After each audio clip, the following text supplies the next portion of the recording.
प्रथम पत्रकोबी खंड नवा छोट छोट पीस ग्लास करदे तार हल्दी गुंडा पानी टी मिसेबा पानी धोईदेबा तेल आमर गरम करेचे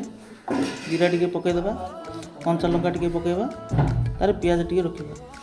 पकईला अदा रसुण पेस्ट टी पकईदेबा तापर आम जो काटिदे मिसेदेबा किस मसला लुण टी मिसेबा हल्दी मरच गुंडा गरम गुंडा आटे लुण टी मिसेकी रखीदे कि समय पर घाटिकी रखीदे तार भात आम नहीं जो भात मिसई दे मरचुंडा देकी बसईदे ता सहित गुंडा जहाँ गुंडा सामग्री पकईबा ता घाटिदेबा भल भाव मिश्रण करा दरकार तार आमर हो गला भात बिरयानी टेस्टिंग केन लगुच देखा टेस्टिंग करुचे वाओ झकास।